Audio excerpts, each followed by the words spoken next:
Aquilo que é possível terminar com o tempo que nós temos, e nós vamos pensar um pouquinho sobre algo que eu ia falar, e eu estava brincando com o Dr. Robert Jones ontem, que ele estragou a minha palestra de hoje, porque ele deu tudo que eu ia dar, e ele me obrigou a repensar tudo que eu ia fazer hoje com vocês aqui. Mas eu queria só mencionar aquilo que ficou ainda sem nós falarmos, pelo menos para ficar registrado um processo que eu iniciei e não terminei. Eu queria deixar esse registro aqui para ficar pelo menos na gravação e para você também. Nós dissemos que esse processo nosso de caminhar na exigência do nosso desejo, enfim, tinha um processo ali. Como é que os conflitos se desenvolviam?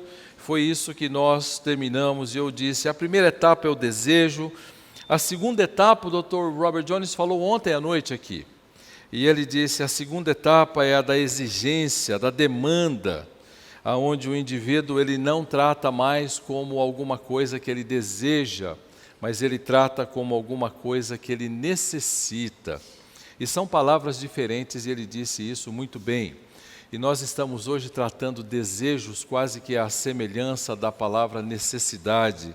Necessidade é alguma coisa que eu não vivo sem, ou eu preciso para produzir ou conduzir minha vida. Desejos, eu posso ficar sem ele.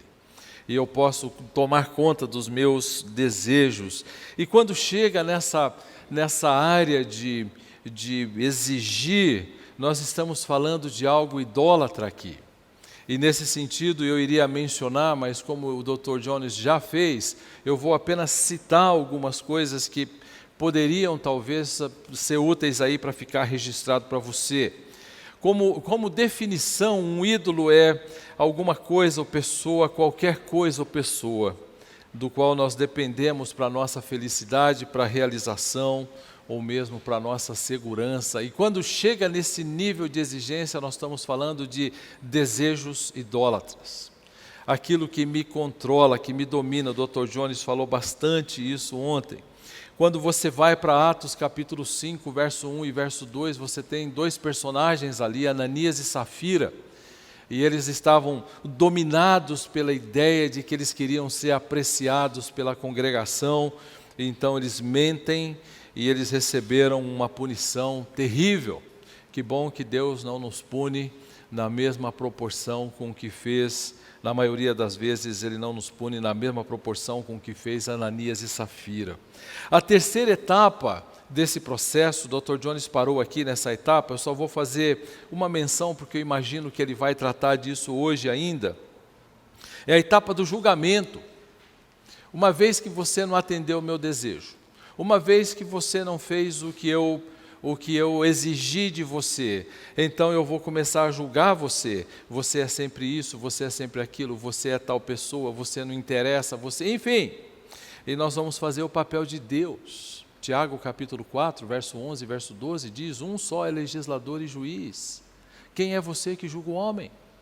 E nós não estamos autorizados a esse tipo de julgamento, nós não estamos autorizados a julgar a intenção, nós não estamos autorizados a julgar motivações, nós estamos autorizados a julgar ações, a julgar palavras. Eu posso fazer isso porque Atos 17 diz que nós podemos fazer isso, nós temos condição de ouvir e julgar, e é o que você deveria fazer com cada um de nós que está falando aqui.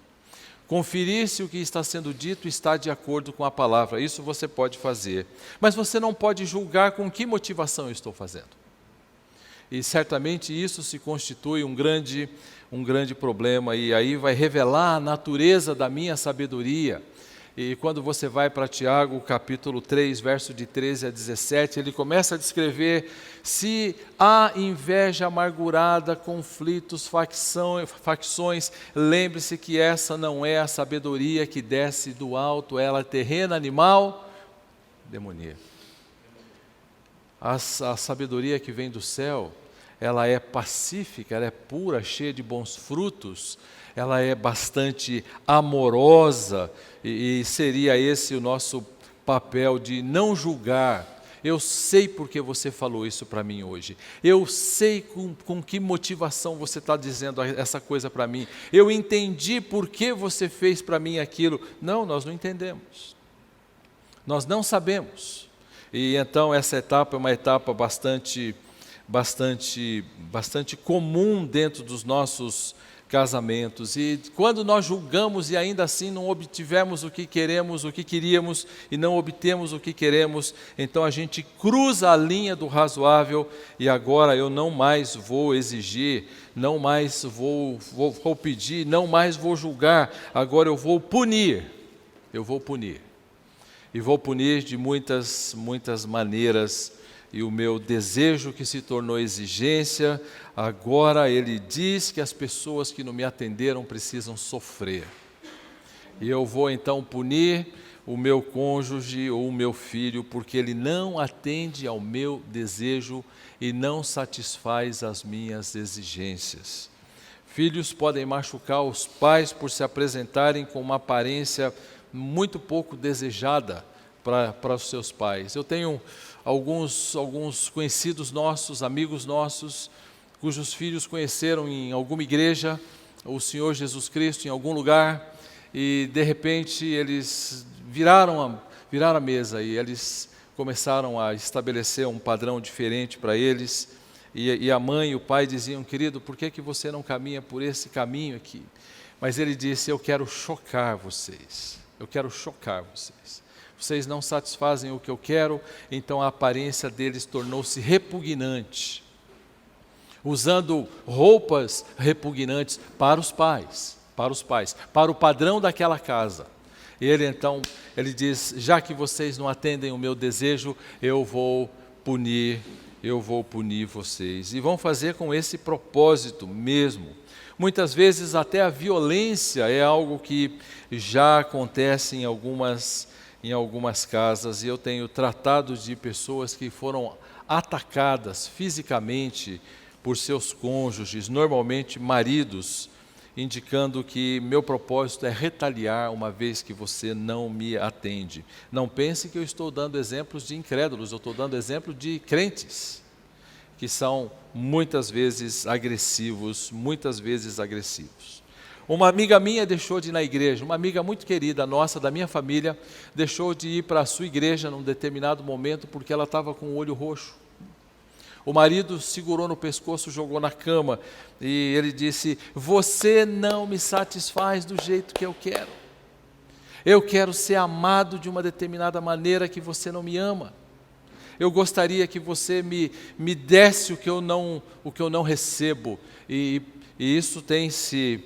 Até hoje isso tem crescido bastante nesse casal e tem sido bem difícil para esse marido dominar-se, porque ele é exigente.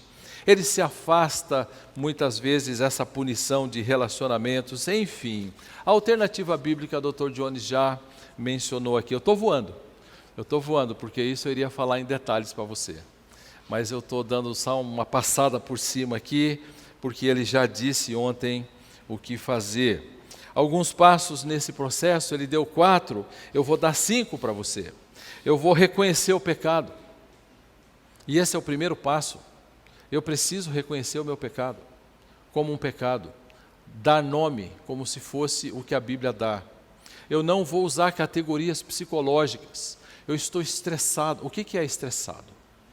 Um motorista que fecha o outro no trânsito, ele pode dizer que está estressado.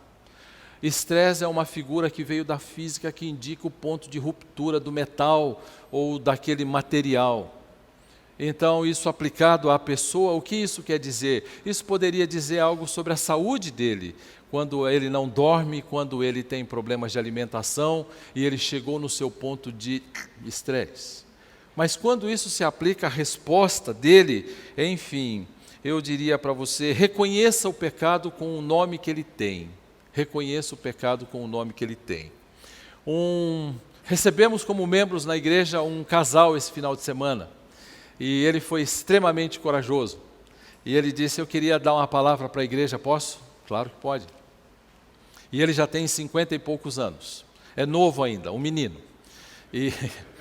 E ele então foi perante a igreja e ele disse assim: eu queria dizer para vocês que eu tenho vindo aqui há alguns anos, mas eu nunca quis me tornar membro por causa de uma certa situação. Mas agora eu quero. Mas antes de me tornar membro, eu queria dar uma palavra para vocês. Vocês nos veem aqui, nós somos casados, e vocês nos veem como um casal bastante organizado, e enfim. Mas eu quero dizer para vocês uma coisa. Eu tenho uma filha, que não são as 3 filhas que são membros aqui da igreja. E esse foi um fruto, e aí começou o reconhecimento pelo nome, de um adultério 26 anos atrás. Minha família não sabe, eu estou agora comentando com os familiares, mas eu queria muito dizer para a igreja, porque vocês podem me ver talvez um dia no shopping com minha filha, loirinha de olhos azuis, e vocês vão ver minhas filhas morenas, e eu queria dizer para vocês que eu reconheço o meu pecado, e sei que eu vou sofrer sempre as duras consequências, não punição, a punição foi feita em Cristo na cruz, mas eu vou sofrer as consequências do meu pecado. E então eu tenho hoje que dividir recursos, eu tenho que dividir tempo, minhas filhas vão ter que dividir suas heranças, enfim, além da dor da esposa, que não foi e não tem sido para ela algo fácil dela lidar. Você pode fazer isso com ela e você comigo? Não, mas ele disse: eu reconheço, eu pequei, eu adulterei, eu não tive um caso, eu não tive um affair, eu não tive um envolvimento emocional, eu não tive um momento que fiquei deslumbrado com alguém, eu adulterei, foi a palavra que ele usou. Maravilha. Reconheça o pecado. Eu não estou falando assim porque é o meu jeito, eu sou uma pessoa irada. Eu não estou pedindo isso porque é um momento da minha vida, entende? Eu sou exigente, eu sou uma pessoa egoísta, chame pelo nome. Chame pelo nome. Quando você pega em Lucas 15 aquele filho pródigo porque ele era gastão, não porque ele era prodigioso. Ele chega um dado momento da vida dele em que ele começa a perder o seu caminho e ele começa a comer bolota de porco. E o texto ali usa uma palavrinha grega no verso 17 que diz assim: então caindo em si, ali aquela palavra conota alguém que faz uso das faculdades intelectuais, ele pensa. E ele diz: eu estou sofrendo aqui. Quantos trabalhadores do meu pai têm salário e têm trabalho e eu aqui estou comendo bolota de porco? E então ele começa a planejar algo e ele diz: eu irei ao meu pai e direi. O primeiro passo é o reconhecimento. O segundo passo é o arrependimento. Eu olho para o meu pecado e tenho verdadeira tristeza de tê-lo praticado. Eu não dou risada do meu pecado. Eu não brinco com o pecado. Ele não é engraçado. Ele não é uma brincadeira de mau gosto, ele não é algo irrelevante, uma bobagem. Uma amiga nossa postou no Facebook umas fotos dela lá, não sei das quantas, com um casamento e uma família indo para o buraco. E então minha esposa se aproximou dela e disse: o que você está fazendo? O que você está fazendo? E ela disse: eu postei lá minhas fotos, mas filha, olha a sua família, filha. Olha a sua família. E ela então chorou, fez uma porção de coisa, e daí ela saiu da Ivanice, eu chamei a moça para conversar. E disse para ela: querida, o seu casamento está acabando, você está postando, você é uma modelo na frente do Facebook, todo narcisista, querendo que as pessoas façam o quê? Te vejam como? E então ela disse: foi uma bobagem da minha parte. Não, isso não é arrependimento. E também isso não é um reconhecimento de pecado, não foi uma bobagem. Eu não posto uma foto no Facebook porque é uma bobagem, uma leviandade. Ela poderia usar outra palavra, e durante a nossa confrontação pós-culto, ela disse: eu queria mostrar para a família que eu estou bem, porque o meu marido está em outro lugar no exterior, desfrutando de alguma coisa, e eu queria mostrar para ele que eu estou bem. Qual o nome disso? E deu o nome. Não é uma coisa irrelevante, uma besteirinha. Enfim, quando eu quero resolver conflitos, eu chamo o pecado pelo nome que ele tem. Levantar-me-ei e direi ao meu Pai: pequei contra os céus e contra ti, já não sou digno de ser chamado seu filho. Ele está ensaiando o que ele vai fazer. O terceiro passo é a confissão. Eu vou me levantar e vou para lá, e eu vou confessar o meu pecado, e eu vou dizer para o meu pai o que eu fiz. Enfim, eu reconheço o meu pecado, eu me arrependo do meu pecado, eu confesso o meu pecado, e aí vem o penúltimo passo: eu abandono o meu pecado. Lidar com conflitos passa por esse processo de: é assim que eu tenho feito e sido, então eu me arrependo se isso é pecaminoso e agora eu abandono essa prática. Eu vou estabelecer um processo de mudança.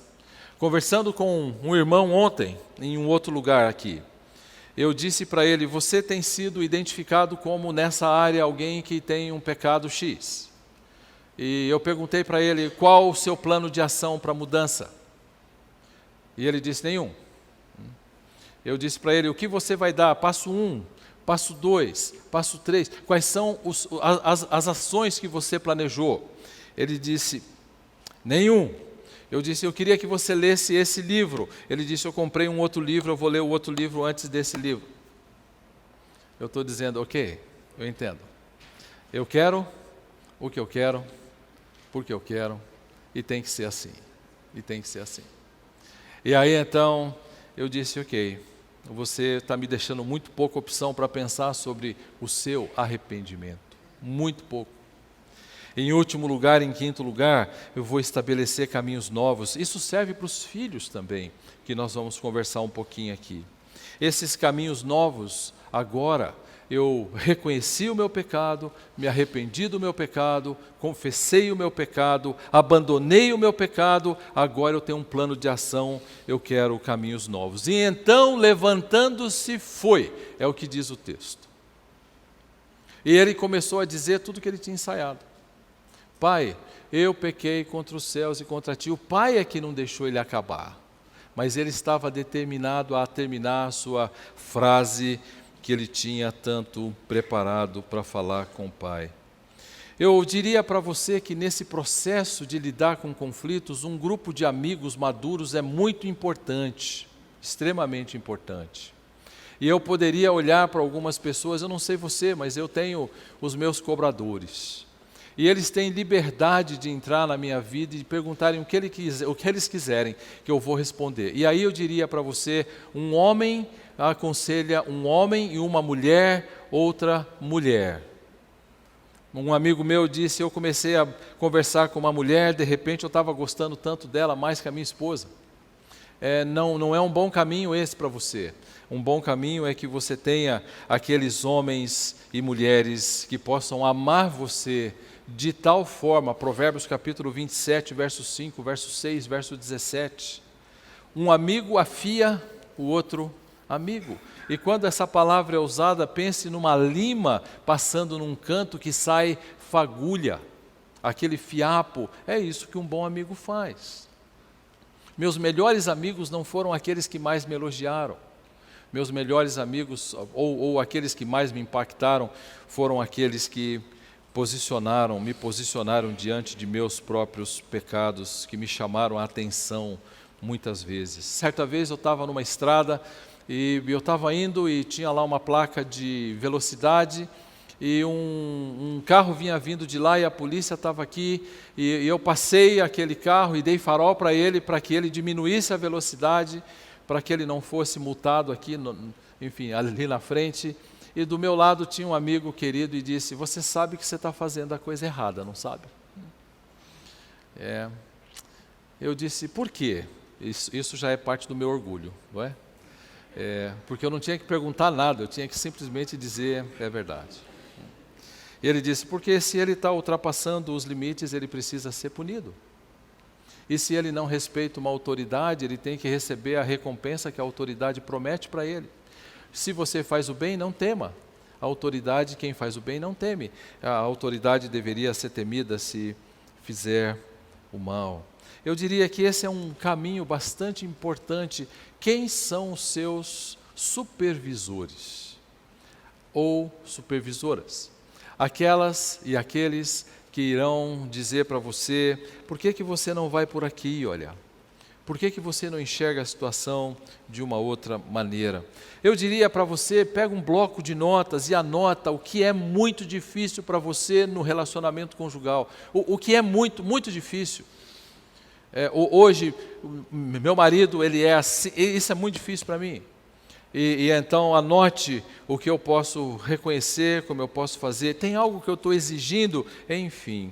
Isso é algo que demoraria toda a nossa manhã aqui, se eu fosse discorrer com você, mas como o Dr. Jones já falou, enfim. Diga para o seu cônjuge: eu quero descrever para você aquilo que me domina. Posso? Eu queria dizer para você, o que me domina você me ajuda? Eu gostaria que você pudesse me ajudar nesse processo onde eu estou envolvido, sofrendo aqui, porque eu quero algumas coisas que eu não tenho. E eu queria que você me ajudasse nessa caminhada e descreva, se você tiver coragem, descreva para o seu cônjuge aquilo que domina você. Mas, pensando nos nossos 40 minutos que eu tenho aqui ainda, eu tenho aqui comigo algo que eu demorei para falar para o meu grupo, 4 meses aqui, enfim, 4 encontros de 1h30, então você pode imaginar o que nós vamos fazer aqui, né? Nós vamos voar e vamos nos concentrar naquilo que é preciso concentrar. Filhos podem hoje brigar bastante e nós temos que aprender a ensinar os filhos a lidarem com os conflitos. E essa nem sempre é uma tarefa fácil. E nós temos hoje, dentro da igreja, eu não sei você, mas na nossa igreja, e domingo foi um dia desses, 3 disciplinas de meninos de 17, 18, 19 anos, 20 me parece, 20. E nós temos 2 outros casais que chegaram com seus filhos de 18 e 19 anos, chorando na minha sala, dizendo: eu não sei mais o que eu faço com eles. Nós temos filhos que são verdadeiros desafios. Minha filha é pedagoga, e minha filha foi muitos anos, quase 20 anos, pedagoga numa escola de classe média alta, num bairro de Santo André, na Grande São Paulo. Numa das escolas em que um dos netos do ex-presidente Lula estudou. Então o pessoal parava de carro, as mães paravam muito bem paramentadas e, enfim, de salto alto para levar um filho para a escola. Eu nunca entendi porquê, mas elas estavam muito bem vestidas ali, enfim, entregando um filho para ir pegar um filho e receber um filho depois, mais tarde. E ela disse: pai, olha, é muito difícil a vida dentro da escola hoje, especialmente da escola particular, porque você chega com um padrão de correção para um filho e nós não temos apoio nem da escola, nem dos pais, nem da escola, nem dos pais. Então você tem um caminho muito duro para você andar. Uma criança pegou um tijolo das salas do lado dela, pegou um tijolo, correu atrás de uma outra criança e sentou um tijolo naquele menino. Só que o menino conseguiu entrar e fechar a porta estourou inteira da sala. Porta oca, porta de divisão. Aí então ela disse: pai, que coisa terrível. E nós fomos conversar com os pais. Ela disse: a coordenação foi conversar com os pais. E os pais então fizeram todas as suas considerações, entre elas que a escola não tinha condição de discernir as características individuais do filho dela.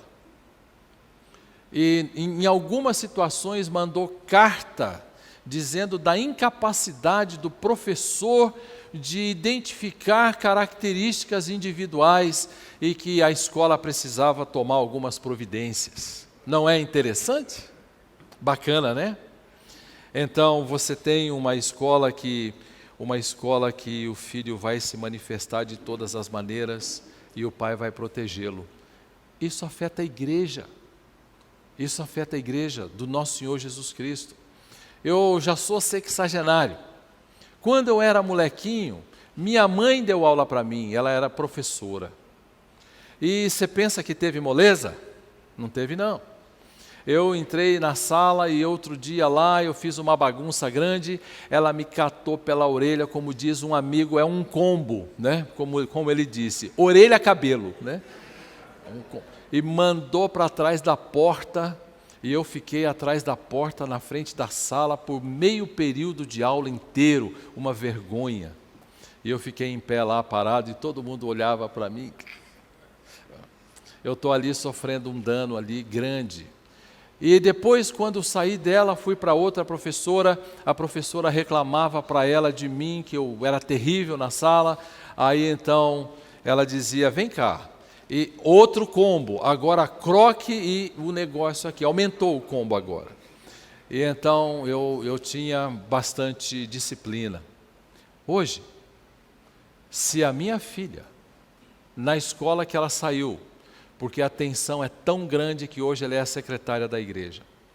E ela disse, pai, é muita tensão, é muito difícil, 20 anos, gosta muito de dar aula. Ela disse, hoje, se eu chego para um aluno e digo para ele, pai, você precisa lidar com a ira do seu filho, o professor talvez processe a escola, o pai e a mãe.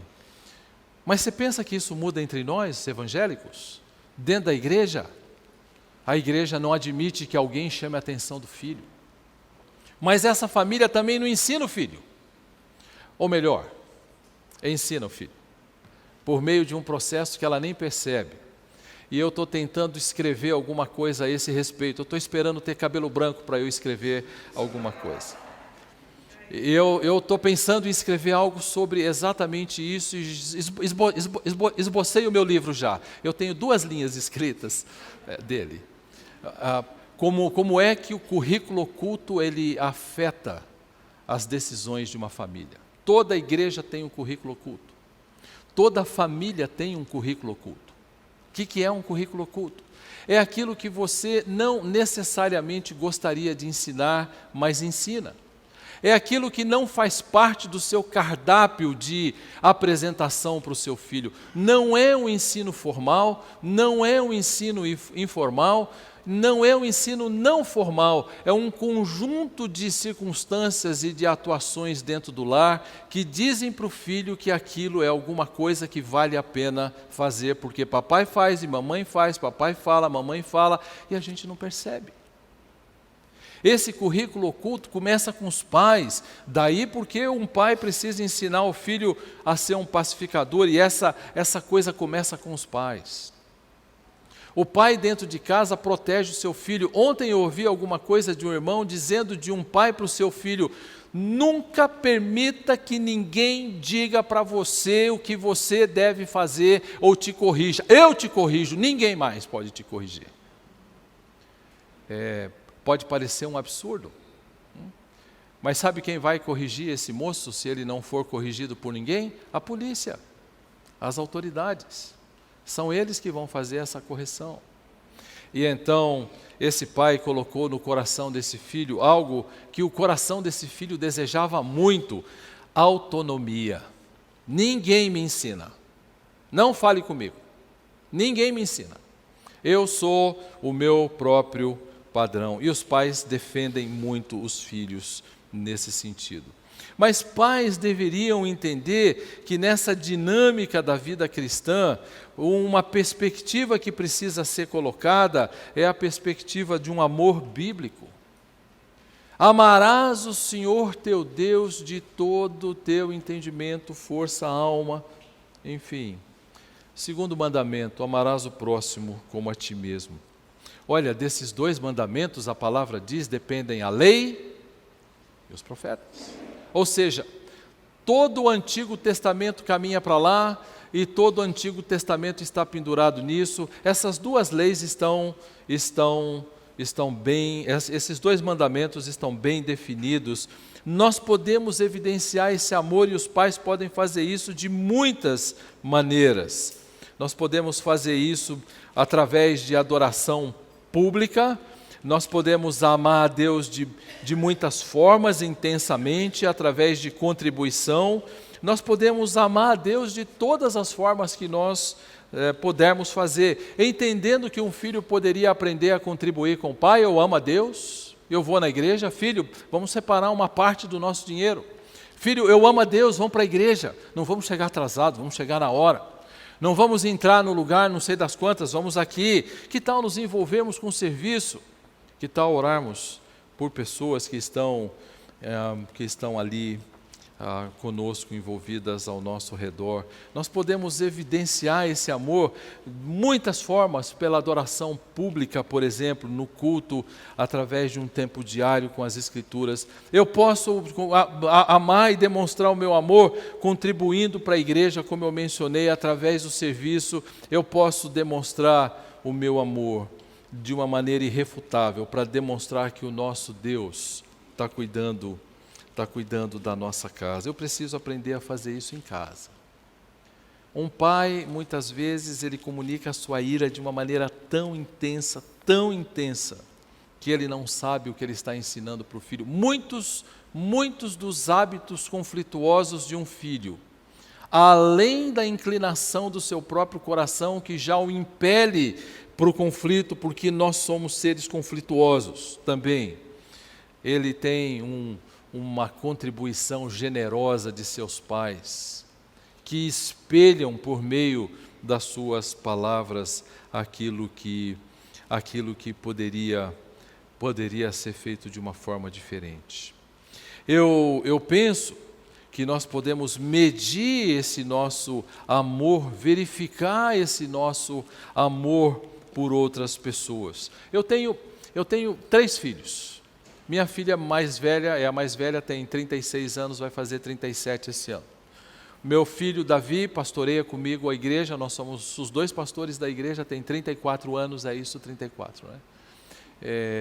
Eu pergunto porque quem corrige é a minha esposa. O meu filho mais novo tem 31, ou seja, não tenho ninguém, nem um novinho. Quando eles eram estudantes universitários, uma moça disse: eu quero investir em vocês. E uma moça pagou para os 3 filhos, depois ela casou e o casal continuou pagando, metade da faculdade deles. 12 anos, 4, 4 e 4, cada um. 4 de um ano, 4 desse, 4 daquele. E em 12 anos ela disse: vocês são uma família que eu amo tanto, que eu queria investir na vida dos seus filhos. E por 12 anos ela fez isso daqui. Investiu 50% da faculdade dos meus filhos, que talvez nem eu tivesse condição de pagar, talvez eu não tivesse essa possibilidade de fazer isso naquele momento. Impactou a nossa vida. Impactou, e nós vimos quanto amor. Sabe aonde isso nos impele? Por que não fazer isso com outros também? Nós fomos tão amados, Deus derramou da graça dele sobre nós, por que não fazer isso com outros? Esse é o currículo oculto. Isso é algo que acontece no silêncio da casa. E eu posso fazer isso de muitas e muitas maneiras, de tal forma que isso pode ser avaliado, isso pode ser medido. E então, se um casal chega e ouve uma pregação, e sobe no carro e diz: puxa vida, o pastor hoje, que coisa feia, hein? E os filhos estão no banco de trás. E eles vão conversando e os filhos estão lá fazendo alguma coisinha, eles só estão ouvindo aquilo. A compreensão deles a vida cristã normal é ir na igreja, subir no carro e dizer que o pastor não foi bom hoje. E que talvez esse seja o nosso modelo a seguir. Isso é parte do currículo oculto. E nós não damos muita atenção a isso. Por que não? Porque nós somos um pouco mais legalistas. O nosso momento de oração é sempre aquele onde nós estamos reunidos na mesa ou então na sala com todo mundo junto, com a Bíblia aberta, e nós esquecemos de Deuteronômio capítulo 6, versos 5, 6 e 7. Estas palavras que hoje te ordeno estarão no teu coração, e tu delas falarás aos teus filhos, em levantando, andando, sentando, deitando. Quanto tempo do dia? O dia todo.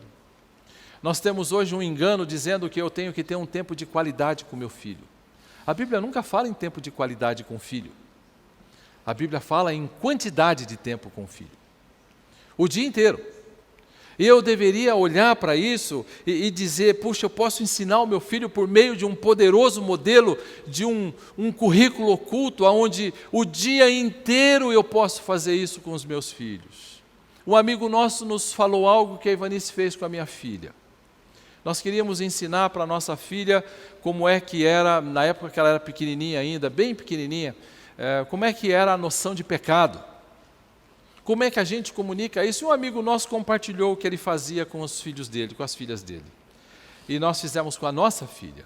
Por isso que eu digo que é importante você ter um leque de pessoas maduras, testadas, aprovadas.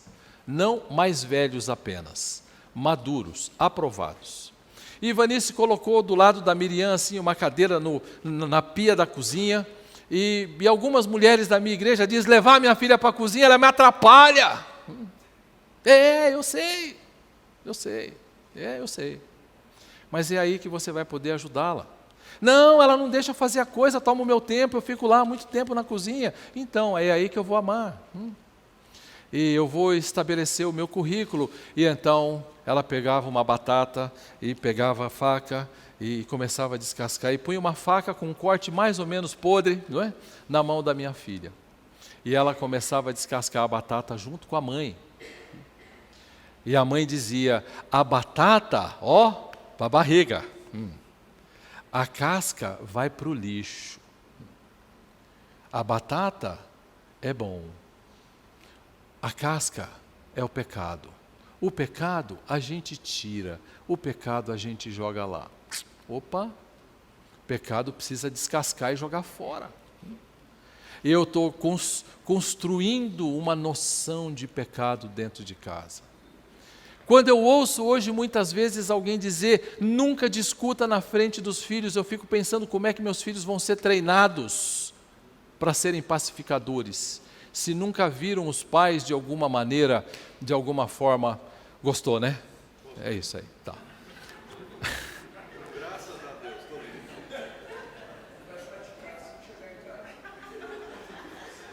Tem quase 30 anos que eu pratico isso. Desculpa. Está perdoado, meu irmão, está perdoado. Aí você tem uma situação onde muitas vezes, é claro que eu estou tomando cuidado, eu estou sendo gravado aqui, alguém pode jogar isso em algum lugar que não devia, de certa maneira, há certas situações que meus filhos deveriam ver. E deveriam ver para que vissem depois o pai e a mãe irem lidar com isso. Para que eles saibam como fazer isso, quando? Lá na frente. Quando eles tiverem seus filhos, quando eles forem maduros. E algumas vezes eu fui rude com os meus filhos, e eu me lembro que eu estava pintando a casa certa vez, e o Davi falou para mim assim, pai, não precisa falar assim comigo. E eu queria muito acabar, e eles eram pequenos, e eles estavam nem aí, eles queriam fazer as coisas deles lá. E eu queria muito acabar a casa, a gente não podia pagar pintor, estávamos nós pintando, e ele lá, eu disse, vamos fazer não sei das quantas, mas eu tenho essa coisa aqui da minha testa que parece que eu estou sempre bravo, né? Mas eu não estou, é defeito de fábrica, é assim. E aí então ele disse, você foi forte. E aí a irmã olhou para um lado, o irmão olhou para o outro, ele ficou no canto, falei, fiz besteira. Né? Mas imediatamente a gente vai e chama a família toda, senta na sala, naquele dia. Eu me lembro disso como se fosse hoje. Das mãos, o pai confessa, olha, eu fiz isso com você, eu pequei dessa maneira, eu agi dessa forma, eu queria que você soubesse que eu estou arrependido, eu fui grosso, eu fui irado, eu fui uma pessoa exigente, eu queria a minha vontade, me perdoe. Aí eu oro, todo mundo ora, levanta e vão pintar. Aí eles fizeram o que eu queria, aí eu queria bater neles. Né? Porque não fizeram antes, né? Fizeram passar um carão ali, danado. Mas, enfim, de repente eu estou vendo que meus filhos aprendem a lidar com algumas situações que mais tarde farão parte da vida deles. Como eles vão lidar com suas esposas no futuro se eles não conseguem aplicar alguma coisa na vida? Claro que determinadas discussões, Ivanice e eu temos lá no quarto de casa, e é lá que a gente resolve algumas coisas. Amar alguém não é o caminho natural do homem. Esse não é o caminho por onde ele anda. E certamente você não precisa ensinar o seu filho a ser egoísta. Ele já é. Ele já é. Você vai ter que ensinar o seu filho a ser doador. E certamente você vai ter que lidar com esse aspecto da vida dele desde pequenininho. Você não precisa ensinar o seu filho a brigar. Ele já briga. Você precisa ensinar o seu filho a colocar os interesses dele em segundo lugar. Você sabia que um maestro, dando uma entrevista, ele disse, sabe qual é a posição mais difícil numa orquestra? Eu acho que o Beto e a Van já têm essa informação. O segundo violino. Não temos candidatos ao segundo violino, pastor Valdeci. Reverendo Valdeci. Pastor Valdeci. Eu sou batista e você é presbiteriano. Reverendo Valdeci. Vamos ter um conflito aqui. Ele disse, o primeiro violino todo mundo quer ser. Os meus filhos querem ser o primeiro violino também.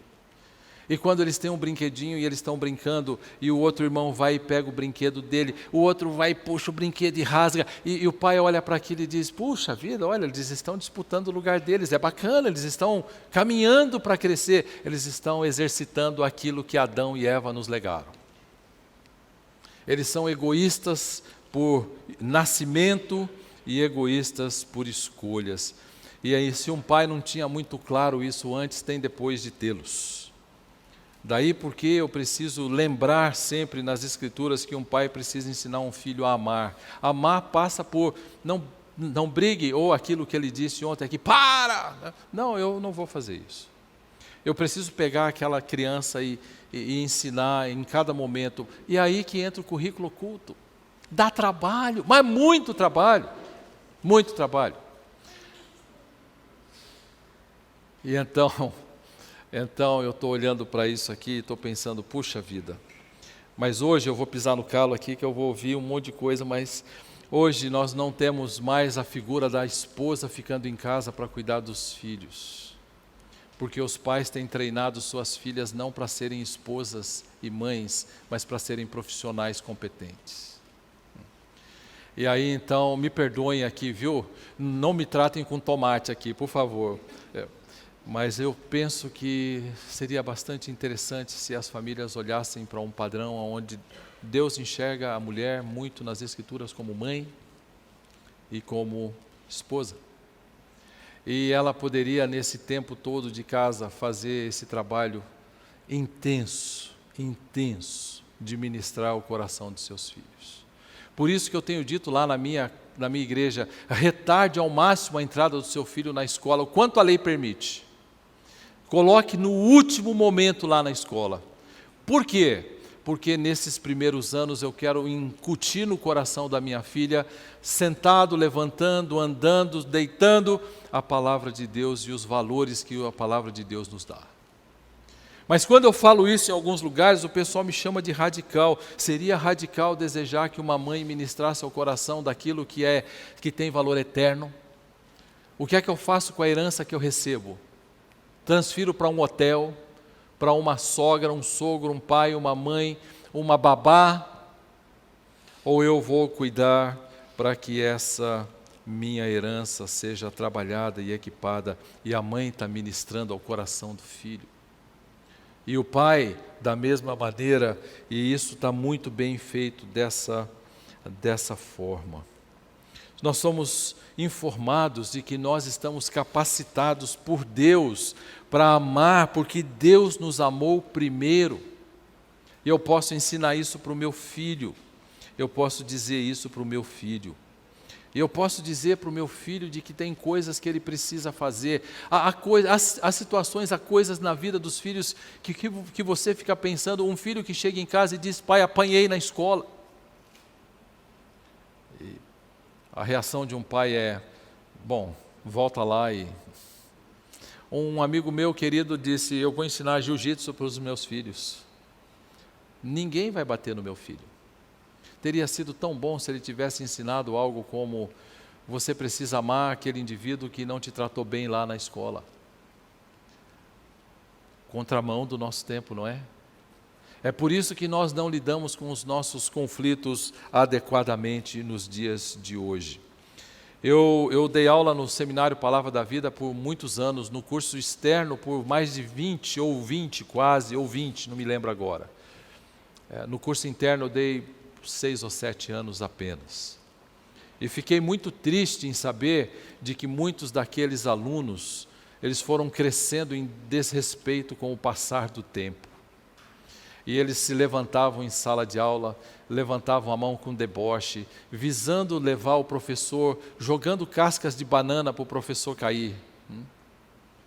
E eu olhava aquilo e eu dizia, como é que é isso? Então, quanto mais eu dizia para eles o padrão a seguir, menos eles faziam. Frustrante, porque os pais pagavam para eles estar ali, pagava bastante bem, bastante caro. E nesse sentido, os pais talvez nunca ensinaram seus filhos a abrir mão dos seus desejos, mas ensinaram seus filhos a exigi-los. Dentro de casa. E então um filho pode levantar a mão e fazer o que ele quiser. Muitos deles, enquanto eu dava aula, eles estavam na internet, no Facebook. Dá para acreditar no negócio desse? Nossos líderes futuros, alguns já líderes, hoje já. Alguns já pastores. E eu ficava pensando, Senhor, dá uma igreja bem ruim para esse indivíduo pastorear. E que ele tenha muita oposição. E que quando ele pregue, alguém esteja no auditório lendo Facebook. Para que ele saiba como isso é impactante de uma maneira ruim na vida dos seus filhos. Pais costumam pensar, e eu vou correr um pouquinho com os meus slides aqui, para que você possa acompanhar esses 15 minutos que me faltam aqui. O Senhor escolheu você, que é pai, para resolver os seus conflitos. Eu queria pensar numa aplicação aqui. Os nossos filhos, eles vão aprender quando eu começar a lidar com os conflitos dentro de casa de uma maneira bastante séria. E eu quero pensar de que nós não temos uma briguinha. E muitos pais são engodados pelo movimento secular que diz que eu não posso travar uma criança, porque se eu travar essa criança de 4, 5 anos, vai ser um moleque frustrado no futuro. Não vai, isso é um engano, um engodo. O que eu tenho visto alguns pais fazerem é deixar os seus filhos de 5, 4, 5, 6, 7 anos fazerem o que eles querem, o que eles quiserem, para depois aos 14, 15, 16 dizerem para eles, volta às 10, hein? Eu quero limites aqui, quero pôr limites aqui em casa. Eu sou bíblico. Na verdade, se ele tivesse feito o que Deus mandou ele fazer lá atrás, ele teria um resultado muito melhor lá na frente. E se ele tivesse pego os seus filhos e dado tempo para os seus filhos e ensinado os seus filhos e ministrado ao coração dos seus filhos e lidado com os grandes conflitos deles ali e pego o seu filho e batido nele lá quando a Bíblia diz que a vara tira a estultícia do coração da criança, isso ajuda no trato de conflitos. Eu teria mais tarde um resultado bastante melhor. Pense bem nas suas lembranças. Qual é a sua lembrança mais antiga? 6 anos? 4 anos? Qual é a sua lembrança mais antiga? Por isso que eu digo para o meu filho hoje, não tenha pena da minha neta, pode sentar o rei nela, porque ela não vai se lembrar de nada. E ela vai ter os seus valores bastante bem fixados ali, e quando ela for crescendo, ela vai crescendo com um valor de que há retidão, há correção, há confissão de pecado, eu preciso entender que esse não é um bom caminho, não é assim que eu olho. Enfim, currículo oculto. Eu quero valorizar com você aqui esse currículo oculto. Os pais estão aí precisando ensinar os seus filhos, ministrar aos seus filhos, e eles deveriam ensinar os filhos a não exigirem os seus direitos de maneira nenhuma. Provérbios capítulo 20, eu acho que esse é um texto bem interessante, que a gente não pode desprezar nessa caminhada de ensinar os filhos a lidar com conflitos. Verso 11. Até a criança se dá a conhecer pelas suas ações se o que faz é puro e reto. O comportamento de um filho, ele é bastante interessante, e eu posso olhar para o comportamento do meu filho e ver se o que ele faz é puro e é reto.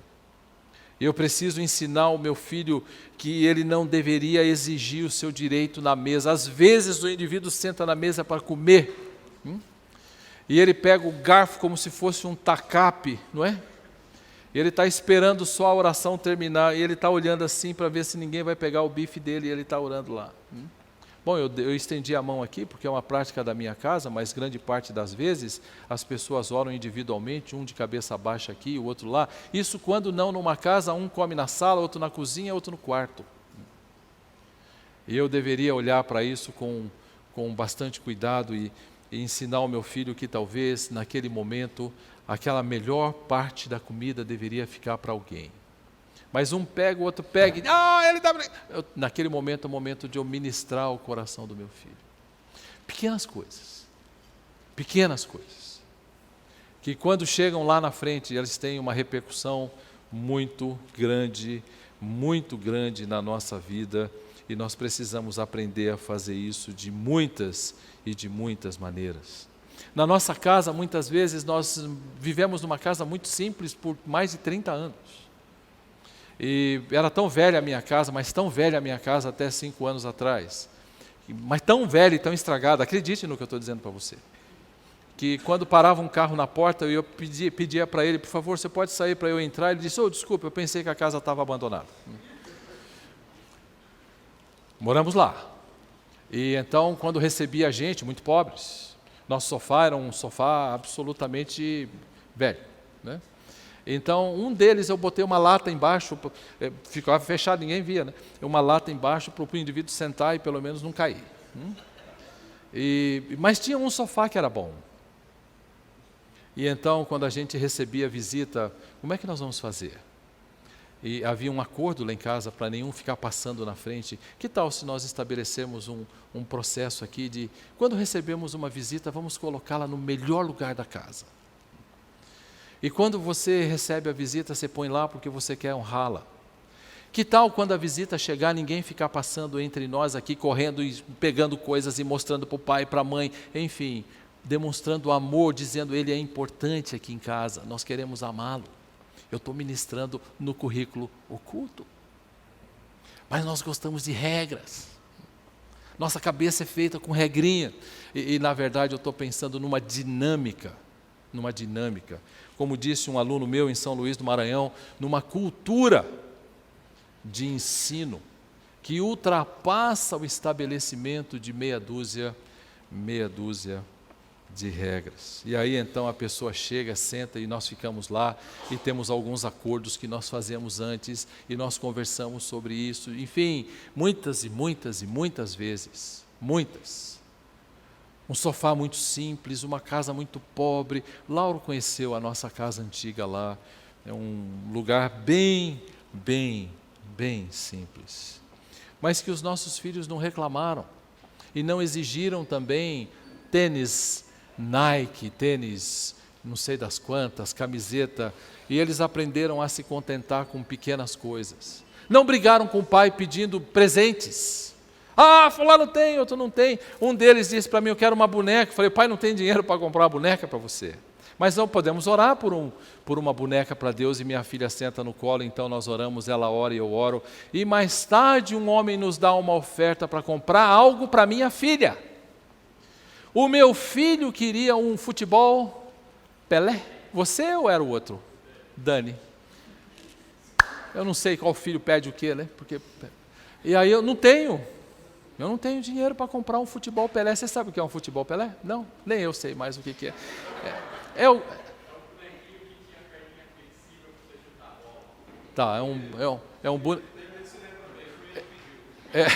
Ele se lembra, né, pastor? Reverendo, foi ele que pediu, né?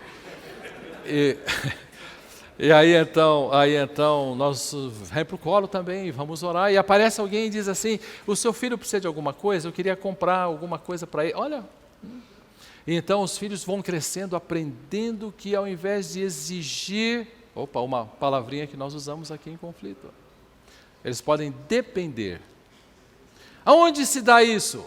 Muito no currículo oculto. E quando chega a boneca, senta no colo de novo. Agora nós vamos louvar o Senhor pela boneca. Senta no colo de novo, nós vamos louvar o Senhor pelo futebol Pelé. Enfim, nós estamos crescendo em mansidão dentro de casa, cultivando um ambiente pacífico dentro da nossa casa.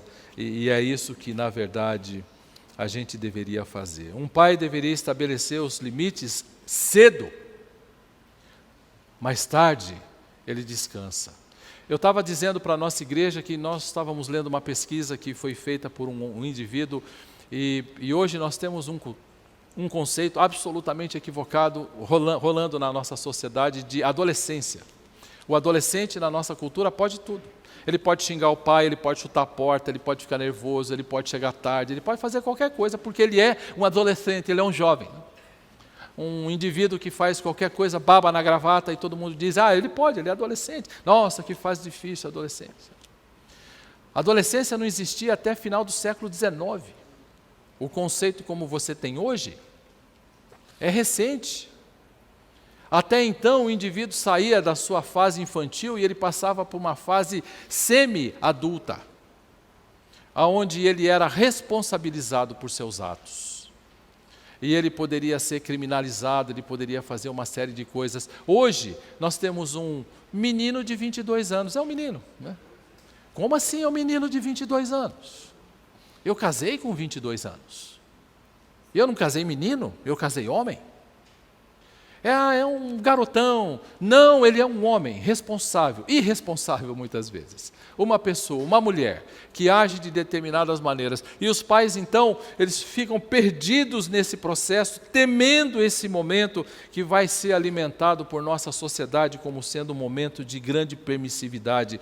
Antes de chegar nesse tempo, minha palavra para você que é pai de filho pequeno, pega o seu filho e ensina o caminho que ele deve andar.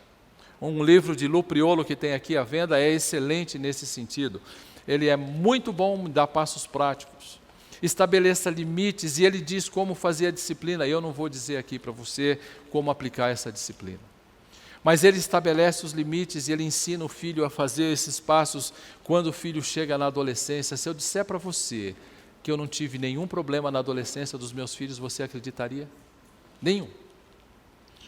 Essa não é a experiência de todos, eu sei. Mas certamente eu posso entender que eu posso fazer todas as coisas que estão na minha mão para que eu cultive dentro de casa um ambiente pacificador, de filhos mansos, que são criados à imagem do nosso Senhor Jesus Cristo, aonde quando pequenos receberam forte influência dos pais, antes de irem para uma supervisão mais distante que a escola. E depois então eles chegaram na adolescência e nós não precisamos estabelecer nenhum tipo de regra forte dentro de casa. Meu filho está aqui, ele pode dizer se isso é verdade ou não. Não houve dentro de casa estabelecimento de horário de chegada. Por que não? Por uma questão simples. Quando meus filhos estão fora de casa, eles me amam tanto e amam a mãe tanto, que eles dizem, hoje nós vamos atrasar. Pai, olha, eu estou em tal lugar, posso chegar mais tarde? Ok. Eles me amam.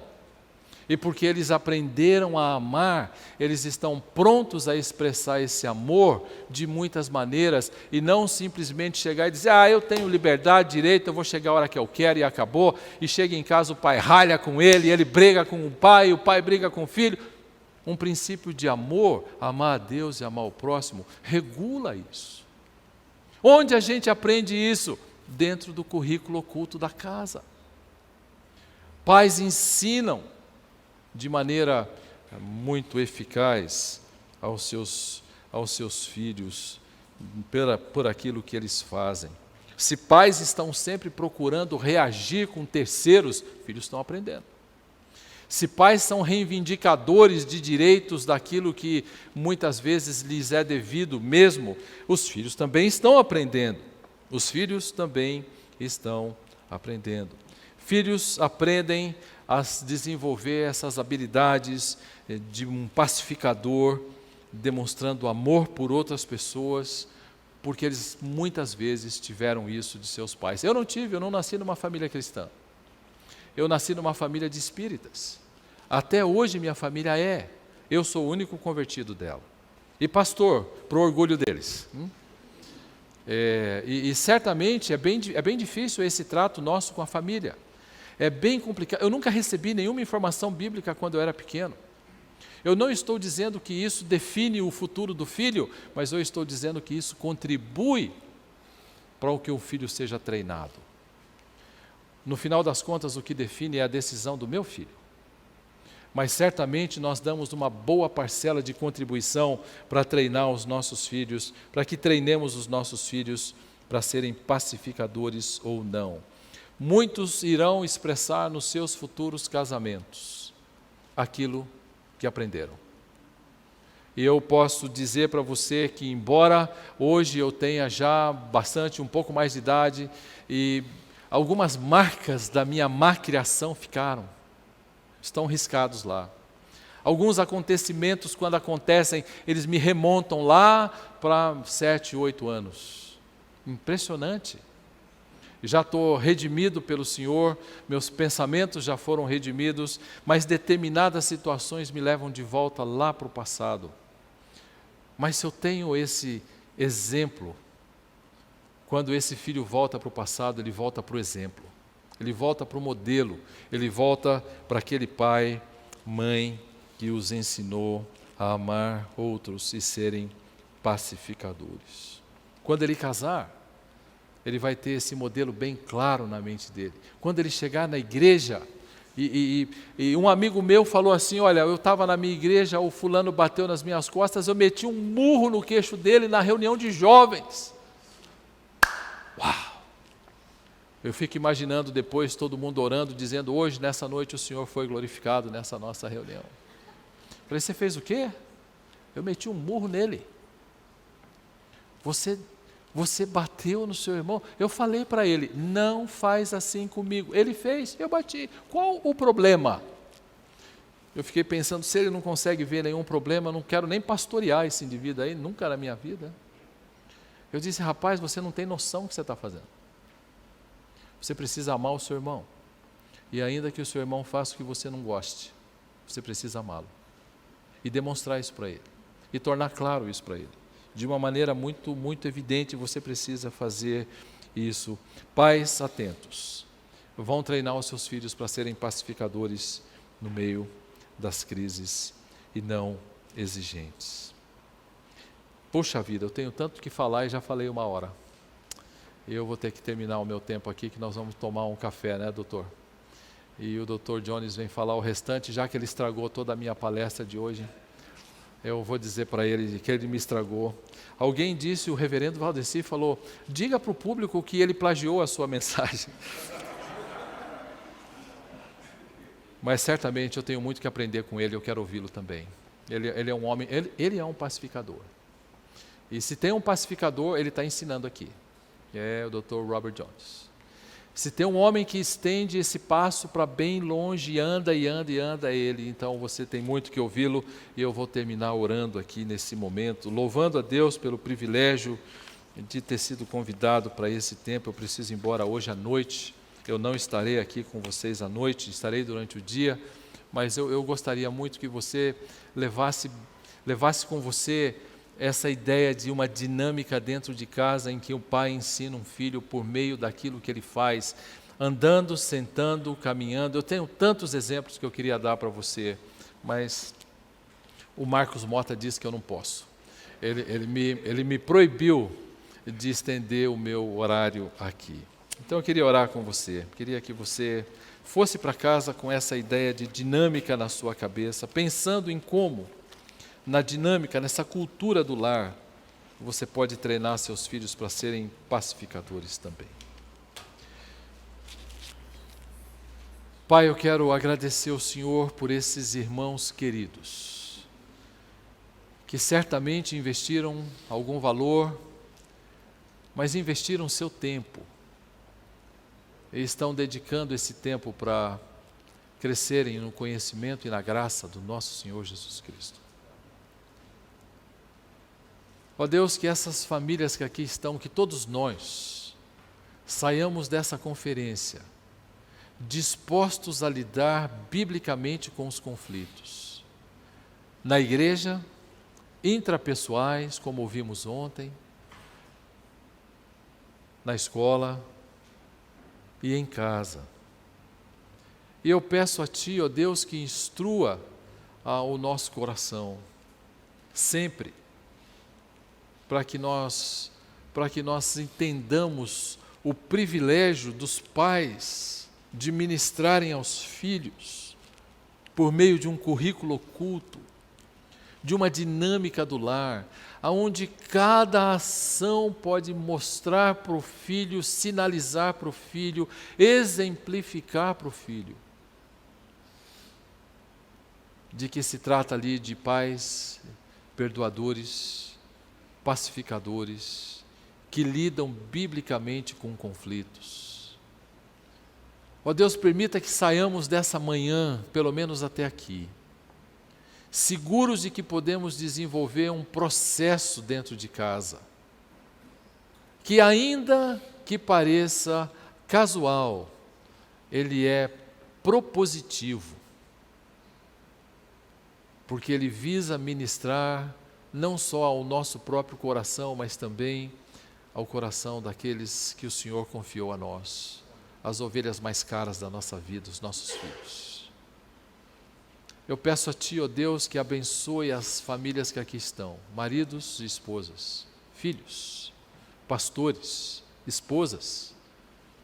Muito obrigado, ó Deus, pela vida deles. Derrame sobre eles graça sobre graça, sabedoria para conduzirem o seu rebanho. Eu quero agradecer pelo privilégio de participar desse momento. E te louvo em nome de Jesus. Amém, Senhor.